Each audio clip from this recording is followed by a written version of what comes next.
نحمده ونصلي على رسوله الكريم. اللهم صل على محمد وعلى آل محمد كما صليت على إبراهيم وعلى آل إبراهيم إنك حميد مجيد. اللهم بارك على محمد وعلى آل محمد كما باركت على إبراهيم وعلى آل إبراهيم إنك حميد مجيد. عن عمر بن الخطاب رضی اللہ تعالی عنہ قال سمعت رسول اللہ صلی اللہ علیہ وسلم یقول انما الاعمال بالنیات وانما لكل امرئ ما نوى فمن كانت هجرته الى الله ورسوله فهجرته الى الله ورسوله ومن كانت هجرته الى دنيا يصيبها او امرأة يتزوجها او ينكحها فهجرته الى ما هاجر اليه. رواه الامام بخاری والامام مسلم رحمهم اللہ. رب اشرح لي صدری ویسر لي امری واحلل عقدۃ من لسانی یفقہوا قولی. 40 نووی کا تھوڑا سا تعارف پہلے کرا دیا جائے. اس کا جو پہلا جز ہے 40 مراد ہے 40 احادیث کا مجموعہ. اگرچہ اس میں بالفعل 42 احادیث ہے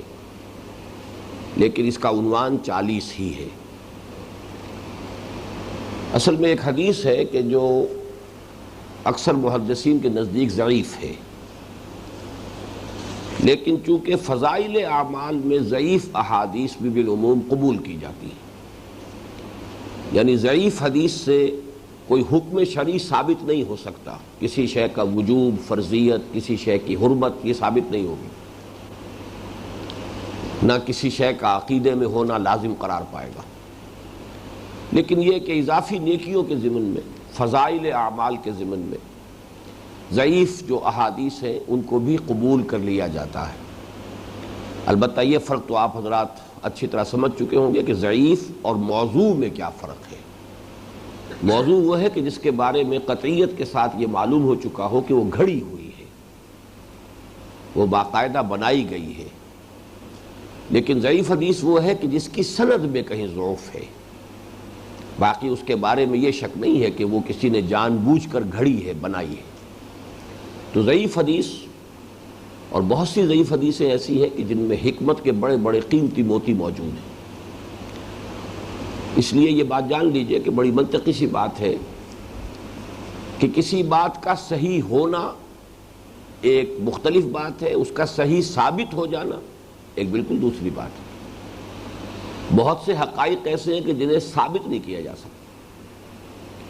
آج کل تو ہمارے ہاں یہ معروف ہے کہ کوئی مقدمہ بھی 100% سچائی کے ساتھ ثابت نہیں کیا جا سکتا، جیتا نہیں جا سکتا. کچھ نہ کچھ جھوٹ اس میں شامل کرنا پڑتا ہے لازماً، تب کہیں جا کر وہ سچی بات بھی ثابت ہو پائے گی. تو یہ جو محدثین نے رحمہم اللہ جو معیارات اپنے بنا لیے تھے، ظاہر بات ہے کہ انہوں نے جو حدیث کسی بھی ان کے معیارات جو ہیں معین ان سے وہ ساقط ہوئی، انہوں نے اس کو قبول کرنے سے انکار کر دیا. لیکن ہو سکتا ہے کہ بہت سی صحیح احادیث بھی در حقیقت صرف پایہ ثبوت کو نہ پہنچنے کی وجہ سے، سند میں کسی ضعف کی وجہ سے ضعیف قرار دے دی گئی ہو.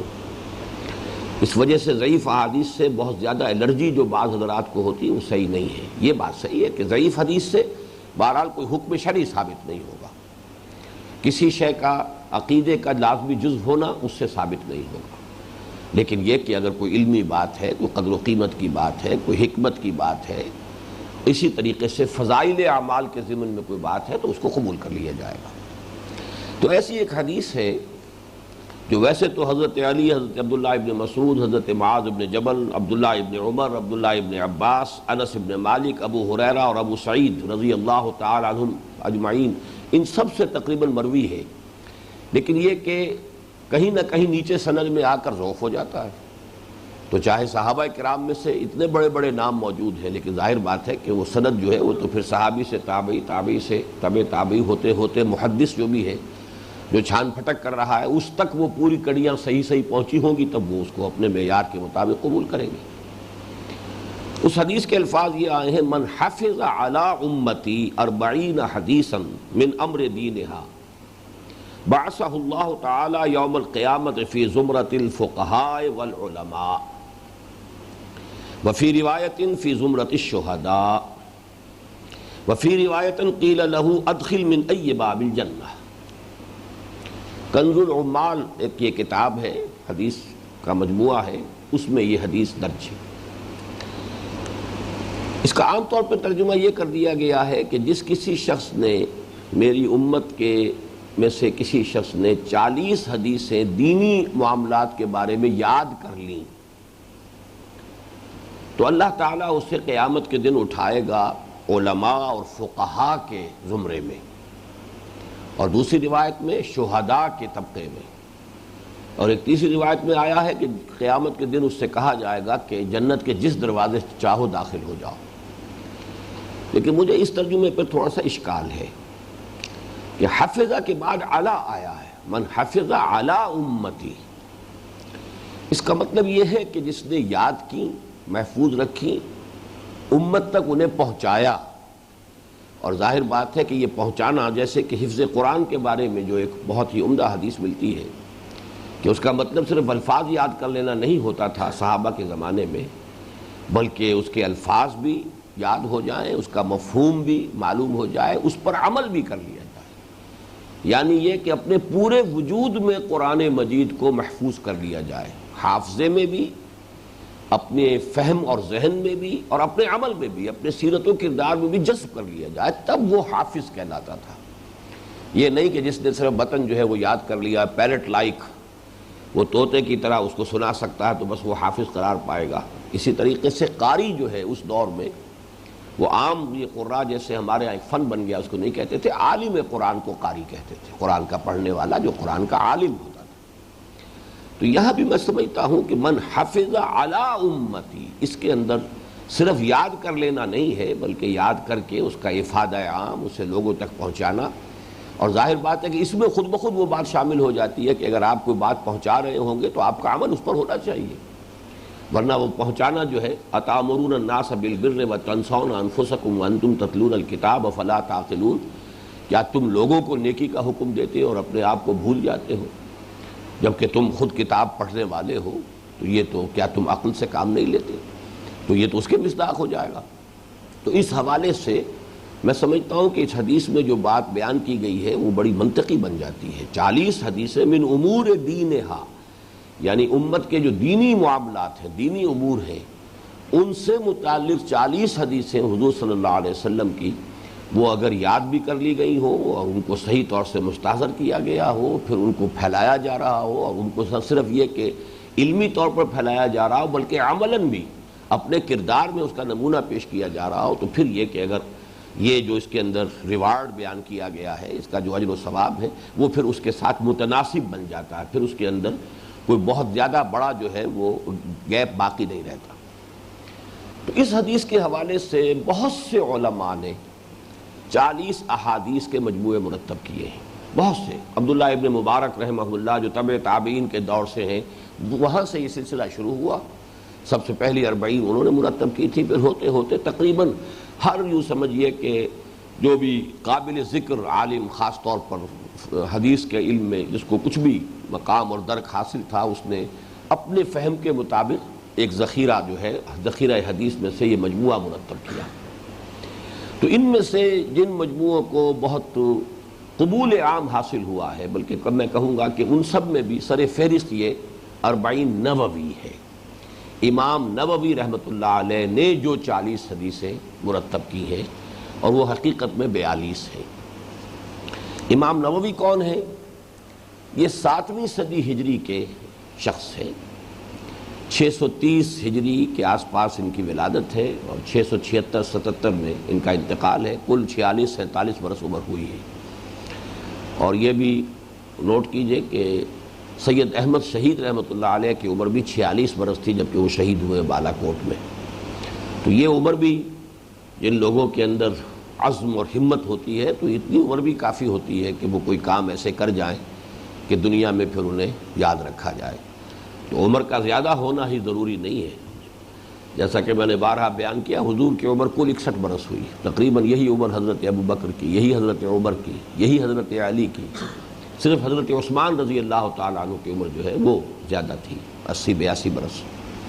بہرحال 46-47 برس پر عمر ہوئی ہے، لیکن یہ کہ حدیث کے اندر بہت بڑا ان کا مقام ہے۔ ریاض الصالحین ان کی بہت ہی مشہور و معروف کتاب ہے۔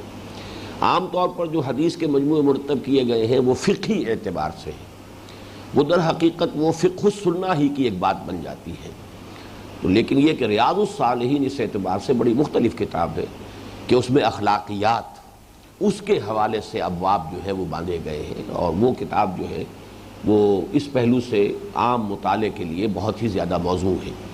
باقی جو یہ کتابیں ہیں حدیث کی، اس کے لیے ایک فن سے واقف ہونا ضروری ہے، اور اس میں بہت سے پھر وہ مسائل آ جاتے ہیں، فقہی مسائل، فقہی مباحث آ جاتے ہیں، لیکن وہ حدیث کی کتاب ایسی ہے کہ جو بنیادی طور پر جس کو کہنا چاہیے کہ لب لباب جو ہے دین کی تعلیمات کا،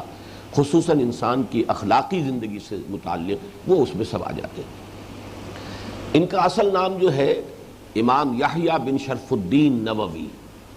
شام میں دمشق کے مضافات میں یہ قصبہ تھا نوا، تو نوا کے رہنے والے امام یحییٰ بن شرف الدین نووی، انہوں نے ریاض الصالحین ان کی مشہور ترین کتاب ہے، لیکن یہ کہ یہ 42 احادیث کا مجموعہ بھی انہوں نے مرتب کیا ہے۔ اور میرا ذاتی تاثر یہ ہے کہ واقعتاً اصول دین جن کو ہم کہیں گے مختلف اعتبارات سے، مطلب ایک ہے کہ دین بحیثیت مجموعی کیا ہے، اس کے اجزائے ترکیبی کیا ہے، ان کا آپس میں ربط و تعلق کیا ہے، پھر یہ کہ دین کی باطنی حقیقت کیا ہے جس کو ہم تصوف سے عام طور پر تعبیر کرتے ہیں، تو ان مختلف پہلوؤں سے، ظاہر و باطن ان دونوں پہلوؤں سے یہ کتاب جو ہے مختصر ترین مجموعے میں سے ان کو شمار کیا جائے گا، لیکن یہ کہ بہرحال یہ بہت جامع ہے، اور معلوم ہوتا ہے اس لیے کہ سلیکشن ہی میں تو در حقیقت انسان کی پھر لیاقت اور مہارت جو ہے، اس کے اپنی ذہنی سطح کیا ہے، اسی میں اس کی سلیکشن جو ہے وہ در حقیقت ظاہر ہوتی ہے۔ تو یہ سلیکشن جو ہے اس سے اندازہ ہوتا ہے کہ امام یحییٰ بن شرف الدین نووی نے بہت ہی عرقریزی کے ساتھ اور بہت محنت کے ساتھ جو اہم ترین احادیث ہیں ان کو جمع کیا ہے۔ ان میں جو سب سے پہلی حدیث ہے جس کا آج ہمیں مطالعہ کرنا ہے، یہ ایک ایسی حدیث ہے کہ شاید ہی کوئی کتاب ہو حدیث کی اور کوئی مجموعہ احادیث کا ہو جس میں یہ حدیث موجود نہ ہو۔ آج ہی صبح میں دیکھ رہا تھا تو جب اتفاق ہے کہ صرف موطا امام مالک رحمہ اللہ جو ہے اس میں تو یہ حدیث موجود نہیں ہے، باقی بخاری، مسلم، صحاح ستہ کی بقیہ تمام کتابیں، اس کے بعد اور جو طبقہ دوم اور طبقہ سوم، سب میں یہ حدیث موجود ہے، اور اس کو ایک طرح سے مشہور ترین روایات میں شمار کیا گیا ہے، اہم ترین، مشہور ترین، اور اکثر و بیشتر محدثین نے اپنے مجموعوں میں نمبر 1 پر اس حدیث کو درج کیا ہے، اس لیے کہ یہ بہت ہی ایک اہم اور بنیادی جو اس کا موضوع ہے۔ امام شافعی رحمۃ اللہ علیہ کا قول یہ ہے کہ یہ 70 ابواب میں داخل ہے، یعنی اس حدیث سے یوں سمجھیے کہ دین کی تعلیمات کے 70 پہلو واضح ہوتے ہیں۔ تو اگرچہ یہ لفظ 70 جو ہے اس کے بارے میں عام شارحین کا یہی قول ہے کہ اس سے مراد مبالغہ ہے، کثرت کی طرف اشارہ ہے، اس سے مراد ایگزیکٹ 70 کی فگر نہیں ہے، کیونکہ یہ لفظ آتا ہے قرآن میں بھی، حدیث میں بھی 70 کثرت کے لیے۔ بہرحال اس حدیث کی اس اعتبار سے اہمیت آپ کے سامنے آ گئی۔ اس کے راوی ہے حضرت عمر بن الخطاب رضی اللہ تعالی عنہ، اور یہ آپ کے علم میں اب تک بات آ چکی ہوگی کہ صحابہ کرام میں بھی ایک تقسیم ہوتی ہے۔ ایک تقسیم تو ایک درجے کے اعتبار سے ہے کہ چوٹی پر 4 ہمارے خلفائے راشدین ہیں، اور ان میں ترتیب جو ہے فضیلت کے اعتبار سے اعلیٰ ترتیب الخلافہ، اس لیے کہ چوٹی پر حضرت ابو بکر، پھر حضرت عمر، پھر حضرت عثمان، پھر حضرت علی، پھر یہ کہ 6 افراد جو ہیں وہ جو عشرہ مبشرہ میں سے ہیں، پھر اس کے بعد جو بدری صحابی ہیں، پھر اس کے بعد جنہوں نے بیعت رضوان کے موقع پر بیعت کی تھی، اس طرح سے درجہ بندی ہے۔ ایک اور اعتبار سے ان میں درجہ بندی ہوتی ہے، اور ایک ہے فقہائے صحابہ اور فقرائے صحابہ، یہ ایک خاص اعتبار سے ان میں ایک تقسیم کی گئی ہے۔ فقہائے صحابہ وہ ہیں کہ جو جن میں فہم دین، اس یہ جو ہے خصوصی ان کا ایک وصف، اور حضرت عمر رضی اللہ تعالیٰ عنہ کے بارے میں تو ظاہر بات ہے کہ بہت سی احادیث حضور کی جو مروی ہیں کہ اگر میرے بعد کوئی نبی ہوتا تو عمر ہوتے، اور الحق ینطق علی لسان عمر، حق جو ہے عمر کی زبان پر حق جاری رہتا ہے، حق بولتا ہے۔ تو مختلف جو ہے احادیث اور بہت سی آیات قرآنیہ کے شان نزول میں آپ دیکھیں گے کہ حضرت عمر کو اس مسئلے کی اہمیت کا احساس پہلے ہوا، پھر وہ آیات نازل ہوئی۔ تو اس سے وہ جو بہت ہی ایک ہم آہنگی ہے دین کے مزاج میں اور حضرت عمر رضی اللہ تعالیٰ عنہ کے مزاج میں، ایک بڑا قرب تھا، بڑی ہم آہنگی تھی۔ تو فقہائے صحابہ میں سے حضرت عمر ہیں، حضرت علی ہیں، یہ چوٹی پر ہیں، حضرت عائشہ صدیقہ ہیں رضی اللہ تعالی عنہا، یہ جو فقہائے صحابہ۔ اس کے برعکس آتا ہے درجہ جو ایک کیٹیگری سمجھ لیجئے، وہ ہے فقراء صحابہ۔ زہد، ورع، دنیا سے بے رغبتی، ان چیزوں کا معاملہ جو ہے اگر دیکھا جائے تو اس میں کچھ اور صحابہ ہیں، ابو الدرداء ہیں، ابو ذر ہیں رضی اللہ تعالی عنہما، یہ کچھ فقراء صحابہ میں سے ہیں۔ تو ان کا زہد، ان کا تقوی، ان کی دنیا سے بے رغبتی، اللہ سے محبت، یہ جو ایک باطنی کیفیات ہے، اور دنیا سے چونکہ بے رغبتی تھی لہٰذا ان پر ویسے وہ فقر ظاہری بھی تھا، اگرچہ وہ فقر جو ہے وہ تو ان کا اصل میں استغنا کی بنیاد پر تھا کہ دنیا سے انہیں کوئی رغبت نہیں تھی۔ تو فقہائے صحابہ میں سے جو چوٹی میں شمار کیے جاتے ہیں ان میں حضرت عمر بھی ہے رضی اللہ تعالی عنہ۔ اور یہ بھی آپ کے علم میں رہنا چاہیے کہ فقہائے صحابہ سے مروی روایات کم ہیں۔ حضرت ابو ہریرہ رضی اللہ تعالیٰ عنہ کثیر الروایت صحابی ہیں، حالانکہ وہ ایمان بھی غالباً سن 7 ہجری میں لائے ہیں، لیکن چونکہ سن 7 ہجری میں ایمان لانے کے بعد جو بھی 2 سال انہیں ملے ہیں تو وہ پھر اصحاب صفہ میں شامل تھے، ہمہ وقت ہمہ تن وہ اسی کام میں لگے رہتے تھے، ہر وقت جو ہے حضور صلی اللہ علیہ وسلم کی باتیں ان کے سامنے آتی تھی، لہذا اب ان کے پاس جو ہے ذخیرہ بہت بڑا تھا۔ یہ جو حضرت ابو بکر ہیں، حضرت عمر ہیں رضی اللہ تعالی عنہما، ان لوگوں کا معاملہ یہ ہے کہ جو دنیاوی معاملات ہیں، تجارت بھی کرتے تھے، کاروبار بھی کرتے تھے، پھر جو بھی ملی امور تھے، جو بھی یعنی جماعتی یا اجتماعی معاملات تھے، ان میں ان کی ذمہ داریاں بھی ہوتی تھیں، تو وہ اس طرح سے تو کہیں مسجد کے اندر بند کر بیٹھے ہوئے نہیں تھے۔ تو ان کی مرویات بہت زیادہ نہیں ہے تعداد کے اعتبار سے، حالانکہ طویل ترین رفاقت جو ہے زمانے کے اعتبار سے وہ تو حضرت ابو بکر رضی اللہ تعالیٰ عنہ کو حاصل ہے، لیکن یہ کہ بہرحال جو یعنی روایات کا جہاں تک تعلق ہے ان سے بہت زیادہ حدیثیں جو ہے مروی نہیں ہیں۔ عن عمر بن الخطاب رضی اللہ عنہ، عن سے پہلے کیا لفظ محذوف ہے؟ آپ حدیثیں شروع کر چکے ہیں، یہ عن سے کیا مراد ہے؟ جی یہ نہیں بتایا گیا آپ کو؟ عن سے مراد اس سے پہلے محذوف رویہ، رویہ عن عمر بن الخطاب، روایت کیا گیا عمر بن الخطاب سے۔ عن جو ہے وہ تو آپ کو معلوم حرف جار ہے، عن عمر بن الخطاب، عمر بن الخطاب سے، مطلب کیا سے؟ رویہ عن عمر بن الخطاب رضی اللہ تعالی عنہ، روایت کیا گیا ہے حضرت عمر ابن خطاب سے رضی اللہ عنہ، قال سمعت رسول اللہ صلی اللہ علیہ وسلم یقول۔ اس میں بھی ذرا نوٹ کیجئے کہ ان کے بعد پھر دوبارہ ان آ جائے، اگر ان عمر بن الخطاب عن النبی صلی اللہ علیہ وسلم، عمر بن الخطاب رضی اللہ تعالیٰ عنہ سے روایت کیا گیا، انہوں نے روایت کیا حضور سے صلی اللہ علیہ وسلم، اس میں اور سمعت رسول اللہ صلی اللہ علیہ وسلم یقول، اس میں بڑا فرق ہو جائے گا۔ یعنی ایک ممکن یہ ہو سکتا ہے کہ ایک صحابی نے دوسرے صحابی سے وہ بات سنی ہو، اب وہ دوسرے صحابی کا تذکرہ نہ کر رہے، حضور کی طرف اس کو انہوں نے منسوب کر دیا، اس کا امکان موجود ہے کہ یہ حدیث جو ہے حضرت عمر نے براہ راست نہ سنی ہو، حضرت ابو بکر نے سنی ہو اور حضرت ابو بکر نے حضرت عمر کو سنائی ہو، اور چونکہ حضرت عمر کو رضی اللہ تعالی عنہ حضرت ابو بکر پر پورا اعتماد اور یقین تھا کہ انہوں نے جو کچھ حضور کی طرف منسوب کر کے فرمایا ہے صحیح فرمایا ہے، تو وہاں تذکرہ نہ کیا جائے ابو بکر کا اور نام لے دیا جائے کہ انہوں نے روایت کیا حضور سے۔ لیکن جہاں یہ لفظ آ جائے گا سمعت رسول اللہ، اب یہاں پر گویا کہ ایک اضافی جو ہے اس میں تاکیدی رنگ پیدا ہو گیا، میں نے خود سنا اللہ کے رسول صلی اللہ علیہ وسلم کو یہ فرماتے ہوئے، سمعت رسول اللہ صلی اللہ علیہ وسلم یقول۔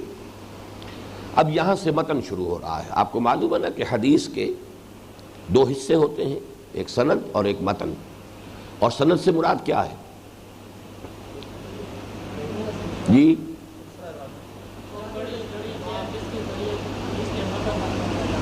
ہاں، لیکن یہ تو ایک مکمل ہوتی، یہاں پر پورا متن موجود نہیں ہے، صرف صحابی کا نام دیا گیا ہے. سند تو پھر یہ کہ اگر امام بخاری روایت کر رہے ہیں تو امام بخاری سے حضور تک کی پوری کڑی اس میں آئے گی تو وہ سند کہلائے گی. حضرت امام بخاری نے اپنے استاد جن سے وہ حدیث سنی ہے ان کا نام ہوگا، پھر انہوں نے جن سے سنی ہے ان کا نام ہوگا، پھر انہوں نے جن سے سنی ہے. اب 200-250 برس کی جو ہے یوں سمجھیے کہ جتنی بھی اس کے درمیان لنکس ہوں گی وہ سارا سند کہلائے گا. اور اس کے پورے کے اوپر بحث ہوتی ہے، کہیں وہ لنک ٹوٹا ہوا تو نہیں ہے، کہیں کوئی کڑی جو ہے ایسی تو نہیں ہے کہ جس کے بارے میں کوئی جرح ہوئی ہو، جس کے بارے میں کوئی شک و شبے کا اظہار کیا گیا ہو. تو متن اصل میں اس کے بعد شروع ہوتا ہے. لیکن یہ کہ سند صرف اس کا نام نہیں ہے کہ حضرت عمر نے یہ بات بیان فرمائی، لیکن یہ کہ گویا کہ ایک اعتبار سے خلاصہ ہو جاتا ہے کہ آخر میں لکھا ہے بخاری و مسلم، تو گویا کہ امام بخاری سے بھی حضرت عمر تک یہ کڑی جو ہے کڑی بکڑی ملی ہوئی ہے، اور حضرت امام مسلم رحمہ اللہ سے بھی حضور تک یہ بات جو ہے حضرت عمر تک یہ کڑیاں موجود ہیں. انما الاعمال بالنیات، انما یہ تو آپ نوٹ کر چکے ہوں گے اب تک، کلمہ حصر ہے، جیسے سورہ حجرات میں آپ نے پڑھا ہے انما المؤمنون الذین آمنوا باللہ ورسولہ ثم لم یرتابوا وجاہدوا باموالہم وانفسہم فی سبیل اللہ اولئک ھم الصادقون. کہ اس آیت میں ابتدا میں بھی اسلوب حصر ہے اور اختتام پر بھی اسلوب حصر ہے. تو حصر کے لیے یہ کلمہ انما یعنی اعمال کل کے کل، نیکیاں تمام کی تمام. دوسرے نوٹ یہ کیجئے کہ یہاں اعمال سے مراد تمام افعال نہیں ہے بلکہ مراد نیکیاں ہیں.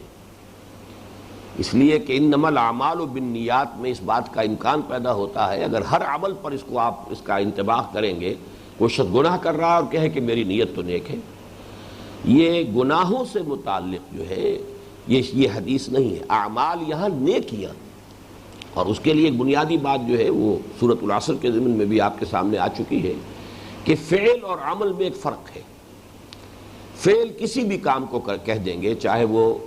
ارادے کے ساتھ کیا جا رہا ہے، غیر ارادی طور پر ہو رہا ہے، لیکن یہ کہ بالارادہ اور مشقت طلب کام کا نام عمل ہے. عمل میں یہ دو چیزیں ضروری ہیں، ارادہ ہو اور مشقت طلب ہو. عاملۃ ناصبہ، عاملہ کہیں گے ایک ایسا انسان، ایک ایسا نفس کہ تھکا ہوا ہے، بہت مشقت زدہ ہے، عاملہ. تو چونکہ نیکی میں ظاہر بات ہے کہ انسان کو کچھ محنت کرنی پڑتی ہے، کچھ نفس کی مخالفت کرنی پڑتی ہے، کچھ انفاق کرنا پڑتا ہے، تو گویا کہ نیکی جو ہے وہ ایک مشقت طلب کام ہے. اور اس کے لیے پھر یہ کہ انسان قصد کرتا ہے، ارادہ کرتا ہے. باقی بغیر ارادے کے تو ہو سکتا ہے نفسانی خواہشات جو ہیں ان کا ظہور آپ کے اعضاء و جوارح سے ہو جائے، لیکن یہ ہے کہ آپ کو نیکی کی طرف جانا ہے تو اس کے لیے تو عزم اور ارادہ چاہیے، اور اس کے اندر کچھ نہ کچھ محنت، مشقت، ایثار، قربانی کرنی پڑتی ہے. تو یہاں اعمال کو لفظی طور پر ہر عمل جس کو ہم اردو میں عمل کہہ دیتے ہیں اس کے معنی میں نہ لیجئے. انما الاعمال بالنیات، نیکیوں کا دار و مدار نیتوں پر ہے، اعمال صالحہ کا دار و مدار نیتوں پر ہے. یعنی یہ کہ کوئی عمل اپنے ظاہر کے اعتبار سے کتنی ہی بڑی نیکی نظر آتا ہو، اس کا اصل معاملہ اللہ کے ہاں جو اس کی اسسمنٹ ہوگی وہ اس کی جو موٹیو ہے، جس جذبہ محرکہ کے تحت وہ عمل کیا گیا ہے، جو اس سے مقصود ہے، جو اس کی نیت ہے، اس کی بنیاد پر اسسمنٹ ہوگی. انما الاعمال بالنیات وانما لکل امرئ ما نوی. اور ہر شخص کے لیے پھر وہی انما، تمام اشخاص کے لیے اس میں پھر تاکید ہوگی کل امرئ وانما لکل امرئ، تمام لوگوں کے لیے، ہر انسان کے لیے وہی کچھ ہوگا ما نوا، جس کی کہ اس نے نیت کی تھی. یہ اصل میں اپنی نوعیت کے اعتبار سے یوں سمجھیے کہ ہمارے جو مطالعہ قرآن حکیم کا منتخب نصاب ہے اس کے دوسرے درس کا ہی مضمون ہے جو یہاں آ رہا ہے. لیس البر ان تولوا وجوہکم قبل المشرق والمغرب ولکن البر من آمن باللہ والیوم الآخر والملائکۃ والکتاب والنبیین وآتى المال على حبه ذوي القربى والیتامى والمساکین الی آخر الآیہ۔ تو وہاں یہ پوری بحث تفصیل کے ساتھ آپ کے سامنے آ چکی ہے، گویا کہ تقریباً وہی درس ہے کہ اس کو یہاں پر اس حدیث کے بھی بین السطور میں آپ کو ذہن میں تازہ کر لینا چاہیے کہ ہم انسانوں کا معاملہ یہ ہے کہ بعض مجبوریاں ہیں، ہماری لیمیٹیشنز ہیں، ہم صرف عمل کے ظاہر کو دیکھتے ہیں اور ظاہر کے اعتبار سے اس پر نیکی یا بدی کا اطلاق کریں گے۔ یہ کام بڑا نیکی کا کام ہے، یہ شخص خیرات بانٹ رہا ہے، تقسیم کر رہا ہے، یہ شخص جو ہے حالانکہ لکھ پتی ہے، کروڑ پتی ہے، اس وقت غریبوں کی جھگیوں میں گھوم رہا ہے اور وہاں کچھ خیرات بھی تقسیم کر رہا ہے اور بڑے میلے کچیلے قسم کے بچے جو ہیں انہیں پیار کر رہا ہے اور لوگوں سے جو ہے وہ گلے مل رہا ہے۔ لیکن اب ہمیں معلوم ہے کہ اصل میں یہ سب کچھ کر رہا ہے کسی الیکشن جو آنے والا ہے اس کے لیے، تو اس وقت آپ زیر لب مسکرائیں گے کہ یہ بظاہر تو نیکی کا کام ہے جو بڑا کر رہا ہے، لیکن حقیقت میں جو اس کے پیش نظر ہے وہ کچھ اور ہے۔ تو کچھ چیزوں کے بارے میں تو ہمیں معلوم ہو جاتا ہے لیکن اکثر و بیشتر تو معلوم نہیں ہوتا۔ تو ہماری مجبوری یہ ہے کہ ہم اعمال کے ظاہر پر فیصلہ کرتے ہیں، اطلاق کرتے ہیں کہ آیا یہ نیکی کا کام ہے یا بدی کا کام ہے، باطن ہماری نگاہوں سے اوجھل ہے۔ دوسری کمزوری ہماری کیا ہے کہ ہم آئسولیٹڈ ایکٹس جو ہیں اس پر فیصلہ کرتے ہیں یہ نیکی کا کام ہے یہ بدی کا کام ہے۔ حالانکہ واقعہ یہ ہے کہ انسانی شخصیت ایک آرگینک ہول ہوتی ہے۔ جیسے نیم کا درخت ہے، اس میں آم کا پھل تو نہیں لگ سکتا، آم کا درخت ہے، اس میں نیم کی نمولی نہیں لگ سکتی۔ اب اگر ہمیں یہ نظر آ رہا ہو کہ ایک ہی درخت میں کسی شاخ پر تو آم لگا ہوا ہے، کسی شاخ پر نیم کی نمولی لگی ہوئی ہے، تو ایک عجیب سا یہ مرغوبہ ہو جائے گا، یہ ہمارے لیے ناقابل قبول بات ہے۔ یہی معلوم ہوگا کہ کوئی ایک چیز تو اصل ہے اور باقی شاید چسپاں کر دی گئی ہے، کہیں باندھ دی گئی ہے، کوئی انویزیبل تار ہے ان کے ذریعے سے اس نیم کے درخت کے اوپر جو ہے وہ آم جو ہے جڑ دیے گئے ہیں یا آم کے درخت پر نمولیاں لگا دی گئی۔ لیکن انسانی شخصیت کے بارے میں ہم یہ دھوکہ کھاتے ہیں، یہ آدمی بہت برا ہے لیکن یہ کام اس نے بہت اچھا کیا، یا یہ آدمی تو بہت اچھا ہے یہ کام اس نے برا کیا۔ تو یہ بھی ہمارے اس ظاہر کی وجہ سے، اندر کی شخصیت تو ایک ہے، اس کا وہ آرگینک ہول ایک حیاتیاتی اکائی ہونے کے اعتبار سے، لیکن چونکہ ہم وہ اندر سے واقف نہیں ہیں تو اس میں یا تو یہ ہے کہ وہ آرٹیفیشل نیکی ہو گئی ہے، بدی ہے اصل میں اس کے اندر آرٹیفیشل نیکی ہوئی۔ ہاں لیکن یہ کہ بدی کے بارے میں ہم یہ مان سکتے ہیں کہ کبھی کوئی ٹیمپریری کسی اثرات کے تحت کسی اچھے آدمی سے بھی غلط بات سرزد ہو جائے، لیکن اس کے نیک ہونے کا ثبوت اس سے ملے گا کہ فوراً توبہ کرے گا۔ یہ سورہ نساء میں جو آیت آئی ہے کہ انما التوبۃ علی اللہ للذین یعملون السوء بجہالۃ ثم یتوبون من قریب، کہ اللہ تعالیٰ کے ذمے ہے توبہ قبول کرنا ایسے لوگوں کی کہ جو جہالت میں، نادانی میں، جذبات کی رو میں بہہ کر کوئی غلط حرکت کر بیٹھتے ہیں لیکن پھر فوراً توبہ کرتے ہیں، اس لیے کہ وہ اندر کی شخصیت جو ہے وہ فوراً زور لگاتی ہے، طبیعت میں پھر جو رنج اور غم اور پچھتاوا پیدا ہوتا ہے یہ تم نے کیا کیا ہے، تو اس میں ڈیلے نہیں ہوتی، تاخیر نہیں ہوتی۔ بہرحال یہ جو دو ہماری کمزوریاں ہیں تو ان میں سے ظاہر بات ہے کہ وہ پورا سبق تو اب میں نہیں دہرا رہا ہوں جو آیت البر کا ہے کہ اس میں کس قدر خوبصورتی کے ساتھ سب سے پہلی بات یہ کہی گئی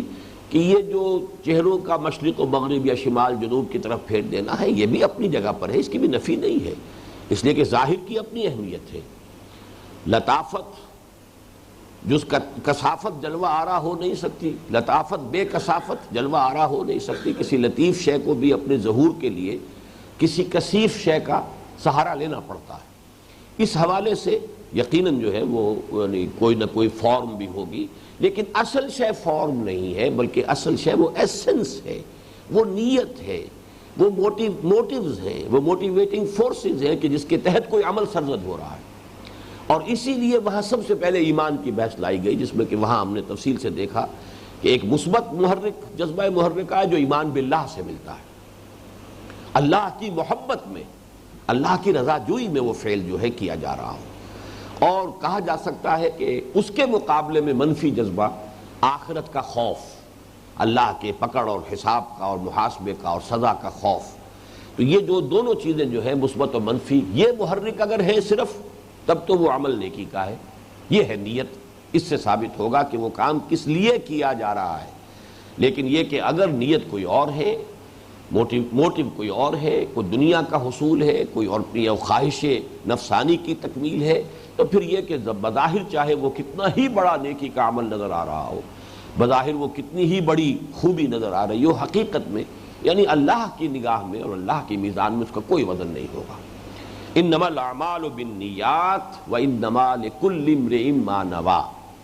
نیکیوں کا دار و مدار نیتوں پر ہے، ارادوں پر ہے، مقاصد پر ہے، موٹیوز پر ہے، اور یقیناً ہر شخص کو صرف وہی کچھ ملے گا جس کی اس نے نیت کی ہوگی۔ اب یہاں ایک مثال دی گئی ہے، بہت ہی خوبصورت مثال ہے، اس لیے کہ جو چوٹی کے چند اعمال ہیں جو ہمارے دین میں جن کی تلقین کی گئی ہے، اور اس چوٹی کے میں اس لیے کہہ رہا ہوں کہ اس کے حوالے سے کہا گیا کہ سابقہ پوری زندگی کے گناہوں کا کفارہ وہ عمل بن جاتے ہیں۔ کسی کی 99 برس کی عمر تھی اور گناہ میں فسق اور فجور کے اندر وہ صرف ہو گئی ہے، لیکن اس کے بعد یہ عمل اگر اس نے کر لیا ہے تو اس کے پوری زندگی کے اعمال کا وہ کفارہ بن جائے گا۔ وہ اعمال کون سے ہیں؟ نمبر 1، اسلام لانا، کفر سے اسلام میں داخل ہونا۔ ظاہر بات ہے جو شخص کفر میں پیدا ہوا، کفر میں زندگی گزاری، لیکن اب وہ اسلام لے آیا ہے، وہ بالکل صاف ہو گیا، وہ کلین سلیٹ کے ساتھ گویا کہ ایک نئی زندگی کا آغاز کر رہا ہے۔ دوسرا عمل ہجرت، خالصتاً اللہ کے لیے، اللہ کے دین کے لیے گھر بار اہل و عیال کو چھوڑ کر چلے جانا۔ یہ ہجرت بھی ایک ایسا عمل ہے، اور بالکل سمجھ میں آتی ہے بات کہ یہ ایک ایسا عمل ہے کہ جس کے تحت واقعتاً اتنا ہی بڑا اجر و ثواب ملنا چاہیے، سمجھ میں آنے والی بات ہے۔ اور تیسرا حج مبرور، لیکن حج کے ساتھ مبرور کا لفظ آیا ہے اس حدیث میں، وہ حج کے جو اللہ کے ہاں مقبول ہو گیا ہو۔ اب اس کی بڑی کڑی شرائط ہے۔ نمبر 1 یہ کہ اس میں کوئی حرام کا پیسہ آپ نے استعمال نہ کیا ہو، آپ کی جو پوری زندگی ہے وہ اس سے پہلے کی جو ہے اس کے اندر آپ نے جو ہے جو کمائی کی ہے وہ حلال کے پیسے سے کی ہے۔ پھر یہ کہ سارے حقوق آپ نے ادا کر دیے ہیں، اس کے بعد آپ جا رہے ہیں۔ پھر حج کے دوران بھی فلا رفث ولا فسوق ولا جدال فی الحج، اس کے اوپر صحیح طریقے کے اوپر جو ہے عمل کیا گیا ہو، کسی کو تکلیف نہ پہنچائی گئی ہو، کسی سے جھگڑا نہ گیا ہو، ایثار سے کام لیا گیا ہو، یوسرون علی انفسہم ولو کان بہم خصاصہ، اور کوئی ریاکاری کی نیت نہ ہو، یہ ساری چیزیں جو ہے حج مبرور۔ اب ان میں سے جو درمیانی عمل ہے اس کو یہاں لیا گیا۔ فمن کانت ہجرتہ الی اللہ ورسولہ، تو جس شخص کی ہجرت تھی اللہ اور اس کے رسول کی طرف، فہجرتہ الی اللہ ورسولہ، تو اس کی ہجرت تو واقعتاً اللہ اور اس کے رسول ہی کے حساب میں شمار ہوگی۔ اب یہ ظاہر بات ہے کہ کوئی شخص دوسرا جو ہے اس کا فیصلہ نہیں کر سکتا، وہ تو در حقیقت اس قسم کی احادیث جو ہے وہ انٹراسپیکشن کے لیے ہے، درون بینی، اپنے اندر جھانکو اور جائزہ لو، اپنے آپ اپنے معاملات کے اوپر، اپنی نیتوں کے اوپر ایک سینسر خود بٹھاؤ۔ فمن کانت ہجرتہ الی اللہ ورسولہ فہجرتہ الی اللہ ورسولہ، تو اس کی ہجرت تو اللہ اور اس کے رسول ہی کے حساب میں شمار ہوگی۔ ومن کانت ہجرتہ لدنیا، یہ جو نسخہ میرے پاس ہے اس میں لدنیا ہے، لیکن یہ کہ بعض دوسرے جو کتابیں ہیں، میں ابھی مشکات شریف دیکھ کر آیا ہوں، اس میں الہ ہے یہاں بھی، تو یہ دونوں الفاظ آتے ہیں، اور آگے بھی ایک لفظ میں فرق ہے، یہ تزوجھا اور ینکحھا، یہ 2 الفاظ بھی آتے ہیں۔ تو چونکہ جیسا کہ میں نے آپ کو بتایا یہ حدیث جو ہے بخاری میں بھی ہے، مسلم میں بھی ہے، صحاح ستہ کی باقی تمام کتابوں میں بھی ہے، اس حوالے سے ذرا سا کوئی لفظی فرق جو ہو جانا جو ہے مختلف روایتوں میں وہ بالکل قرین قیاس ہے۔ فمن کانت ہجرتہ الی اللہ ورسولہ فہجرتہ الی اللہ ورسولہ ومن کانت ہجرتہ لدنیا او الی دنیا یصیبھا، جس شخص کی ہجرت ہے دنیا کی طرف یا دنیا کے لیے کہ وہ اس کو حاصل کر لے۔ اب اس کی سمجھانے کے لیے بات صرف فرض کر رہا ہوں کہ مثال کے طور پر فرض کیجئے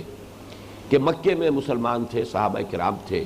اب ان میں سے بعض ایسے بھی تھے کہ جو دستکار تھے، ہاتھ سے محنت مزدوری کرتے تھے، مثلا خباب بن الارت رضی اللہ تعالیٰ عنہ، یہ ایک لوہار تھے۔ اب یہ کہ فرض کیجئے، میں ان کے حوالے سے یہ بات نہیں کہہ رہا ہوں، میں نے صرف مثال دی ہے کہ اب جب تمام صحابہ ہجرت کر گئے، اور ظاہر بات ہے کہ مشرکین تو ان کا بائیکاٹ کرتے تھے، اب فرض کیجئے کہ اب اس کے پاس کام نہیں ہے، کوئی شخص جو ہے وہ ان سے ڈیل کرنے کے لیے تیار نہیں ہے، تو اب مجبوراً اس نے بھی ہجرت کر لی ہو۔ اب یہاں تجزیہ ہوگا کہ ان کی ہجرت جو ہے in the hearts of his heart, in the heart of his hearts, اپنے قلب کی گہرائیوں میں اس کا اصل موٹیو کیا بنا۔ کہ یہ ایک مجبوری کا فعل ہے کہ چونکہ اب یہاں پر میری معاش کے دروازے بند ہو چکے ہیں، یا یہ کہ بظاہر جو ہے وہ بند ہو گئے ہیں، لہذا اب مجھے یہاں سے ہجرت کیے بغیر چارہ نہیں ہے۔ تو یہ گویا کہ ایک امکانی میں نے مثالی صورت پیش کی ہے، ایسا نہیں ہے کہ کسی صحابی کے بارے میں یہ بات جو ہے تعین کے ساتھ کہی گئی ہو یا کہی جا سکے، لیکن مثال ہے کہ دنیا کے لیے ہجرت کس لیے کی جائے گی؟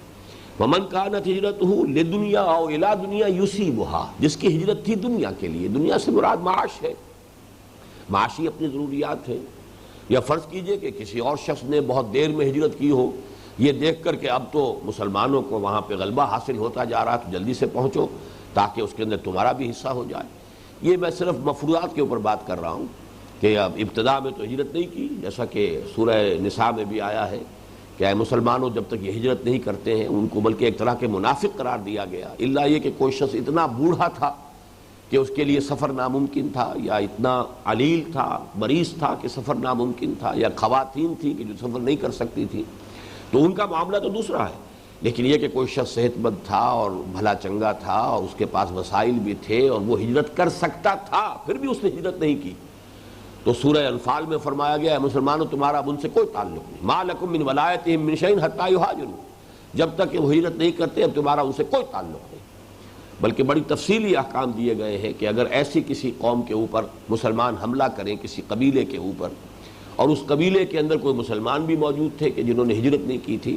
تو ظاہر بات ہے کہ پھر وہ ان کو امان حاصل نہیں ہے، وہ اگر اس کے اندر وہ بھی ہلاک ہو جائیں تو کسی مسلمان کے اوپر کوئی الزام نہیں آئے گا اس لیے کہ انہوں نے ہجرت کیوں نہیں کی تھی وہاں سے۔ وہ تفصیل سے چیزیں آئی ہیں، مختلف صورتیں ہیں کہ جو ہو سکتی ہیں، لیکن یہ کہ ہجرت فرض تھی۔ اب ہجرت جو شخص کر رہا ہے صرف اس لیے کہ اللہ کا حکم ہے، اللہ کے رسول کا حکم ہے، اب تقاضا یہی ہے کہ تمام قوت کو جو ہے ایک مرکز پر مجتمع کر دیا جائے تاکہ پھر کہیں سے ہم اقدام کا جو ہے مرحلہ اس کا آغاز کر سکیں۔ اس کو اچھی طرح سمجھ لیجئے کہ ہجرت فرض کیوں ہوئی، حالانکہ باقی اعتبارات سے تبلیغ دین اگر سامنے ہو صرف تو ہجرت کی فرضیت کی کوئی حکمت سمجھ میں نہیں آتی۔ جہاں جہاں مسلمان تھے وہاں تبلیغ کا کام جاری رکھ سکتے تھے، ان سب کو وہاں سے نکال لینا تو بظاہر تبلیغ کے اعتبار سے تو ایک پہلو سے کہا جا سکتا ہے کہ نقصان دہ عمل تھا۔ جہاں جہاں وہ تھے وہ وہاں پر مسلسل جو ہے وہاں اپنی دعوت پیش کرتے رہتے، تبلیغ کرتے رہتے۔ لیکن جیسے کہ میں نے وہ نبی اکرم صلی اللہ علیہ وسلم کا مقصد بعثت میں واضح کیا ہے کہ سیرت سمجھ میں نہیں آ سکتی جب تک کہ وہ آیت مبارکہ سمجھ میں نہ آئے کہ هو الذی ارسل رسولہ بالہدی ودین الحق لیظہرہ علی الدین کلہ، اظہار دین حق علی الدین کلہ، یہ مقصد بعثت محمدی ہے صلی اللہ علیہ وسلم۔ تو گویا کہ تمام چیزیں اب اس کی نسبت سے طے پائیں گی، اور اس اظہار کے لیے ضروری تھا کہ اب جب کہ اقدام کا مرحلہ آ گیا ہے تو جتنی اویلیبل ہمارے پاس ورکنگ فورس ہے، مین پاور ہے، وہ سب ایک مرکز پر آ جائے تاکہ پوری قوت کے ساتھ جو ہے کفر کے خلاف اور ائمہ کفر کے خلاف اقدام کیا جا سکے۔ اس کے لیے وہ ہجرت اب سمجھ میں آ گئی کہ واقعتاً لازم ہے، ورنہ یہ کہ ہجرت کی فرضیت جو ہے سمجھ میں نہیں آتی۔ کہیں تو فرض کیجئے کہ مسلمانوں کو مارا جا رہا ہے، کوئی اور پرسیکیوٹ کیا جا رہا ہے، تو وہ مجبوراً وہاں سے جا رہے ہیں۔ پہلی ہجرت جو تھی ہجرت حبشہ وہ اس نوعیت کی تھی، دوسری ہجرت جو ہے ہجرت مدینہ وہ اس نوعیت کی نہیں تھی، یہ در حقیقت اسٹریٹجک تھی۔ اب یہ تو ایک اس اظہار دین الحق علی الدین کلہ کے جد و جہد کا ایک مرحلہ تھا۔ یہ ہجرت فرض کی گئی، اور جس نے ہجرت نہیں کی اسے گویا کہ منافقین میں سے شمار کیا گیا، اس کے لیے امان نہیں رہی، اسے اس کا جو بھی ایمان ہے اور جو کلمہ شہادت ہے اس کی بھی ڈھال جو ہے اس کے لیے تسلیم نہیں کی گئی۔ اہل ایمان سے کہہ دیا گیا کہ تمہارا ان سے کوئی تعلق نہیں۔ لیکن اب یہ عمل کوئی شخص کر رہا ہے تو کرنے میں موٹیو کیا ہے؟ واقعتاً اللہ کے دین کے غلبے کی خواہش، اللہ کے رسول کا حکم یہی پیش نظر ہے، اللہ کی رضا جوئی ہی پیش نظر ہے، صرف اسی کے لیے ہجرت کی جا رہی ہے،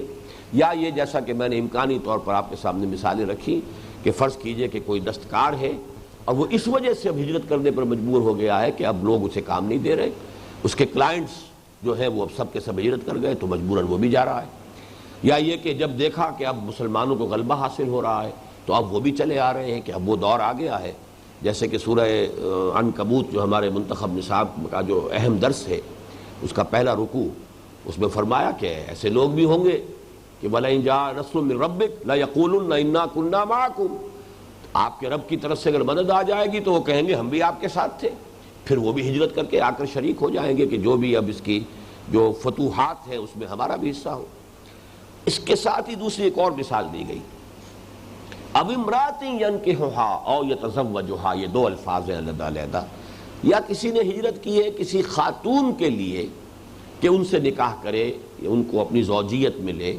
اب یہ بھی، بلکہ اس میں تو بعض روایات میں آتا ہے کہ کوئی ایک صاحب تھے کہ جن کو میں تیقن کے ساتھ تو نہیں جانتا، لیکن مہاجر ام قیس کے نام سے یہ چیز ہماری روایات میں آتی ہے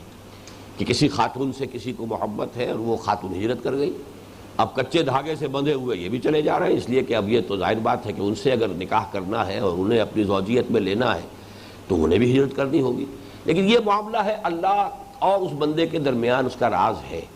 ظاہر بات ہے کہ دنیا تو اس کے اوپر اطلاق ہی کرے گی کہ مہاجر ہیں، آئے ہیں، مکے کی سکونت ترک کر دی ہے اور مدینے آ گئے ہیں اس حوالے سے۔ لیکن یہ کہ ایک دوسری مثال یہ کہ اگر کسی کی ہجرت ہے، اور یہ مثال خاص طور پر مجھے محسوس ہوتا ہے کہ کوئی معین بات ہوگی، ورنہ الا دنیا یصیبھا یہ تو ایک جنرل ٹرم ہے، اس کے اندر تو دنیا کے مال و دولت، کاروبار، کوئی پروفیشن، کوئی اور چیزیں، کوئی اقتدار، غلبہ، یہ ساری چیزیں جو ہے وہ کور ہو کر آ جاتی ہیں۔ لیکن جب خاص طور پر کیا گیا ہے تو معلوم ہوتا ہے کہ ایک چیز کو نمایاں کیا گیا تو شاید یہ کوئی پرٹیکولر کیس بھی موجود ہو۔ میں یقین کے ساتھ نہیں کہہ سکتا، لیکن یہ کہ ملتا ہے یہ نام بعض جگہ پر اس حوالے سے کہ مہاجر ام قیس کے مہاجر جنہوں نے ہجرت کی ہے اصل میں ان سے نکاح کے لیے۔ فَهِجْرَتُهُ إِلَىٰ مَا هَاجَرَ إِلَيْهِ، تو اس کی ہجرت شمار ہوگی انہی کے حساب میں جس کے لیے اس نے ہجرت کی ہے۔ وہ اللہ کے لیے نہیں ہوگی، اللہ کے رسول کے لیے نہیں شمار ہوگی، اللہ کے دین کے لیے نہیں شمار ہوگی۔ یہ موٹیوز جو ہیں جو دنیا والوں کے لیے تو ممکن نہیں ہے کہ وہ اس کے بارے میں کوئی حکم لگا سکے، کوئی فیصلہ کر سکے، لیکن ظاہر بات ہے کہ اللہ تعالیٰ کا معاملہ ایسا ہے کہ وہ یقیناً تمام جو باطن سے واقف ہے، نیتوں کو، جیسا کہ ایک حدیث میں آیا ہے ان اللہ لا ينظر الى صورکم، تمہاری ولا اموالکم، اللہ تمہاری صورتوں اور مالوں کو نہیں دیکھتا کہ کس قدر مال و دولت تمہارے پاس ہے یا کیا تم حسین اور وجیح شخصیت تم رکھتے ہو، ولکن ينظر الى قلوبکم واعمالکم، وہ دیکھتا ہے تمہارے دلوں کو اور عملوں کو۔ اور یہ دل اور عمل یہ جڑ جاتے ہیں اس میں کہ عمل کا بھی ایک ظاہر ہے اور ایک اس کا وہ جو اصل نیت ہے جس کا تعلق جو ہے وہ دل کے ساتھ ہے۔ قصد جو کر رہا ہے دل، کیا ارادہ ہے، کیا موٹیو ہے، کیا نیت ہے، کیا اصل مقصود ہے، کیا اس کا جو ہے جذبہ محرکہ ہے، اس کے حوالے سے اللہ تعالیٰ کے ہاں اس کے عمل کا جو ہے معاملہ ہوگا۔ آیا وہ نیکی شمار ہوگی یا یہ کہ ایسا بھی بعض احادیث سے معلوم ہوتا ہے کہ وہ نہ صرف بدی بلکہ بہت بڑی بدی شمار ہو جائے، اس لیے کہ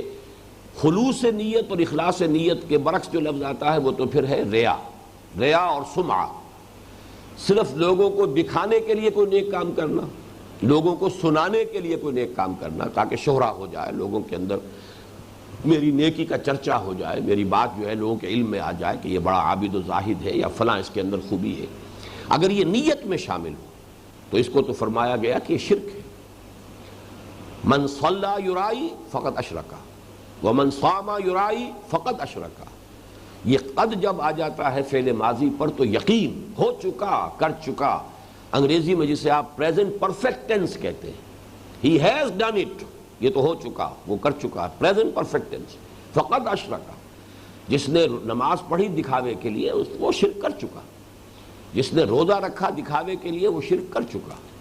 جس نے تصدق ومن تصدق یرائی، جس نے دکھاوے کے لیے خیرات کی ہے، صدقہ دیا، وہ بھی شرک کر چکا۔ تو یہ اصل میں تو مطلب یہ کہ نیکی برباد گناہ لازم والی بات ہے کہ اگر یہ خلوص نیت نہیں ہے،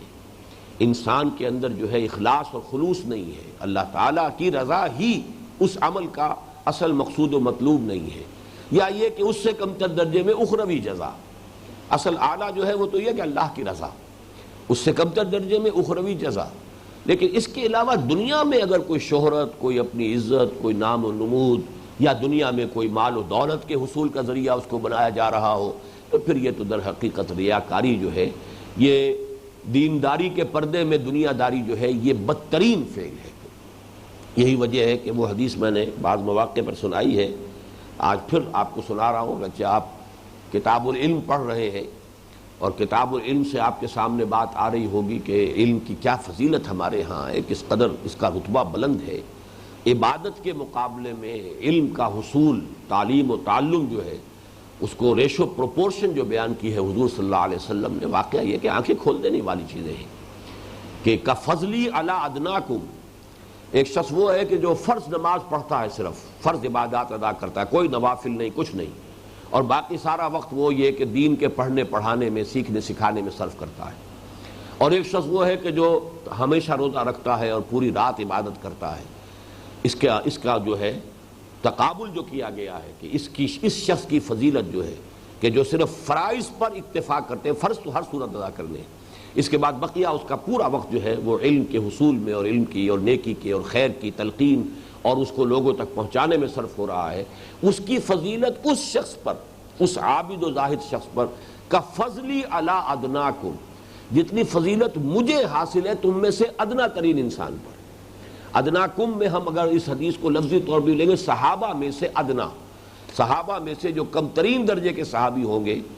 ان پر جو حضور کو فضیلت حاصل ہے کا فضلی علی ادناکم، یہ درجہ ہے اس علم کے حصول اور علم کو پھیلانا اور خیر اور نیکی اور اس کا جو پرچار ہے اس کا۔ لیکن وہ حدیث جو اب میں سنانے چلا ہوں وہ آپ کو ملے گی اسی میں، اگر تو مشکات میں آپ پڑھ رہے ہیں تو اس کے یہ کتاب باب العلم جو ہے اس کی فصل ثالث میں یہ حدیث مل جائے گی۔ یوشک ان یاتی علی الناس زمان، اندیشہ ہے کہ لوگوں پر ایک زمانہ ایسا بھی آ جائے گا، لا یبقى من الاسلام الا اسمہ ولا یبقى من القرآن الا رسمہ، اسلام میں سے سوائے اس کے نام کے کچھ نہیں بچے گا، اور قرآن میں سے سوائے اس کے رسم الخط کے کچھ نہیں بچے گا۔ متن تو ہے، موجود ہے، الفاظ ہیں، لکھے ہوئے ہیں، لیکن یہ کہ اس کے سوا کچھ نہیں۔ اس کی حقیقت کہیں دیکھنا چاہے مجسم شکل میں، کہیں وہ معاشرہ دیکھنا چاہے کہ کوئی 1 انچ زمین مل جائے جہاں وہ معاشرہ ہو جو قرآن پیدا کرنا چاہتا ہے، تو نہیں ملے گا۔ مساجدہم عامرۃ، ان کی مسجدیں بہت آباد ہوں گی، آباد بھی ہوں گی، شاندار بھی ہوں گی، عالی شان ہوں گی، سنگ مرمر کی بنی ہوگی اور نہ معلوم کیا کچھ ہوگا، فانوس ہوں گے اور قالین ہوں گے، سب کچھ ہوگا۔ وَهِيَ خَرَابٌ مِّنَ الْهُدَىٰ، ہدایت سے خالی، تہی دست، ہدایت نہیں۔ علماؤہم شر الناس تحت ادیم السماء، اور ان کے علماء جو ہے آسمان کی چھت کے نیچے کے بدترین مخلوق، من عندہم تخرج الفتنۃ وفیہم تعود، ان کے اندر ہی سے فتنہ برآمد ہوگا اور انہی میں گھس جائے گا، واپس چلا جائے گا،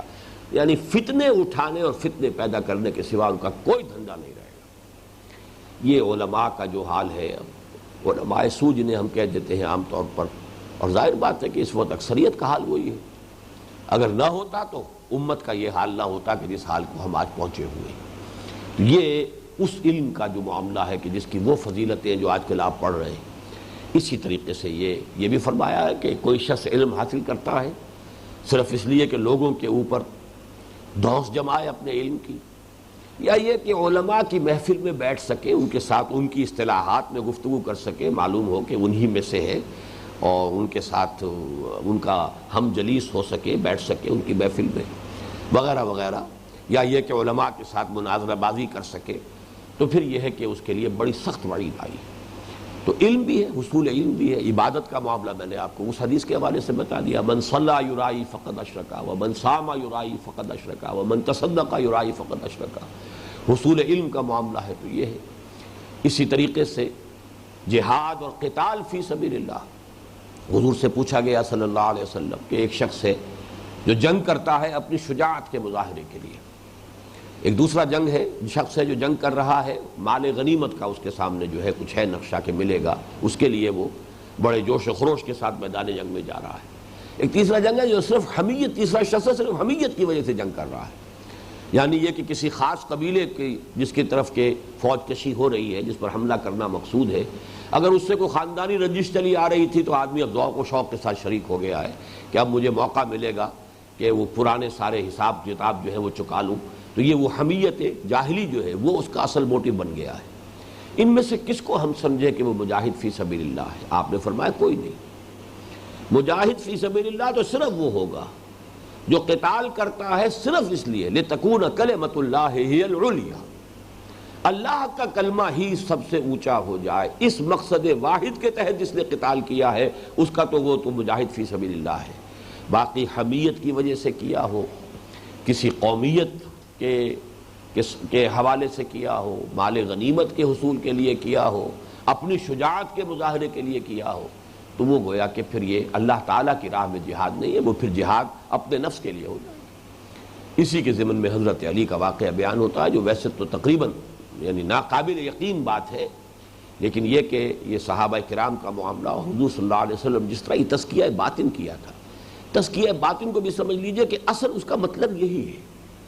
تزکیہ باطن جو ہے اس کا کوئی اور مطلب نہیں ہے، نیت کو پاک کر لینا،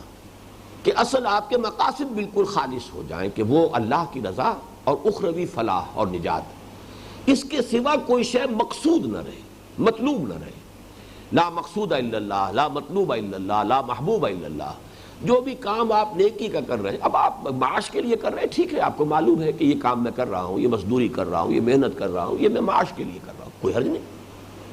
اس میں۔ اگر آپ نے حلال ذرائع کو استعمال کیا ہے، حرام سے بچے ہیں، تو یہ بھی جہاد میں شمار ہو جائے گا اور یہ عبادت کا حصہ شمار ہو جائے گا۔ لیکن یہ کام آپ بالفعل بالارادہ نیتاً اپنے حصول معاش کے لیے کر رہے ہیں، لیکن کوئی کام نیکی کا ہے، دین کی خدمت کا ہے، اب اس میں اگر کوئی شے شامل ہو گئی، کوئی بھی اس کے اندر جو ہے وہ ناپاکی، امپیورٹی کسی بھی اعتبار سے شامل ہو گئی، تو جیسے آپ کو معلوم ہے میتھمیٹکس میں بڑی سے بڑی رقم زیرو سے ضرب کھا کر زیرو ہو جاتی ہے، تو بڑے سے بڑا عمل ہو، وہ قتال فی سبیل اللہ کا عمل ہو، وہ علم کے حصول اور تعلیم اس کا معاملہ ہو، وہ کوئی عبادات کا معاملہ ہو، بڑی سے بڑی شے زیرو سے ضرب کھا کر زیرو ہو جائے گی۔ اللہ کی میزان میں نہ صرف یہ کہ اس کا کوئی وزن نہیں ہوگا، بلکہ جیسا کہ میں نے عرض کیا، نیکی برباد، گناہ لازم، کہ وہ شرک لازم آ جائے گا، اس لیے کہ تمہارے مقصود و مطلوب کے اندر اللہ تعالیٰ کے سوا کوئی اور شامل ہو گیا، وہ یہ چیز جو ہے یہ وہ شرک کے درجے تک پہنچا دینے والی ہے۔ تو یہ حدیث جو ہے اس اعتبار سے کہ ان تمام مفاہیم کو اس نے اپنے اندر جو ہے وہ سمیٹ لیا ہے، اور اس کا اصل فائدہ کیا ہے؟ وہ یہی ہے کہ ہر شخص انٹراسپیکشن کرے، درو بینی کرے، اپنے اندر جھانکے۔ یہ مراقبہ جو ہے یہ صحیح مراقبہ ہے، کہ انسان، مراقبہ کسے کہتے ہیں؟ رقبہ، گردن، ایک دوسرے پر تاک لگا کر بیٹھ جانا، یہ مراقبہ ہے۔ رقبہ گردن کو کہتے ہیں، مراقبہ باب مفاعلہ، گویا کہ ایک دوسرے کے اوپر آدمی جو ہے پوری طریقے سے دھیان دے رہا ہے، یہ مراقبہ ہے۔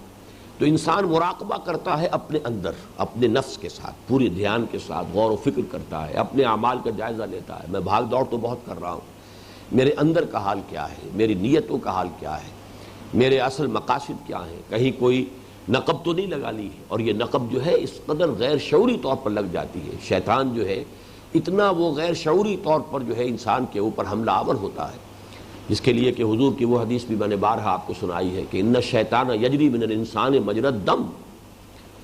شیطان تو انسان کے وجود میں خون کی طرح سرایت کر جاتا ہے۔ جیسے ہمیں معلوم ہے کہ کوئی سیل جو ہے، باڈی سیل، ایک سیل بھی اگر خون، دوران خون کے ساتھ اس کا تعلق قائم نہیں ہے تو وہ ڈیڈ ہو جائے گا، اس کی لائف کا دار و مدار اسی پر ہے۔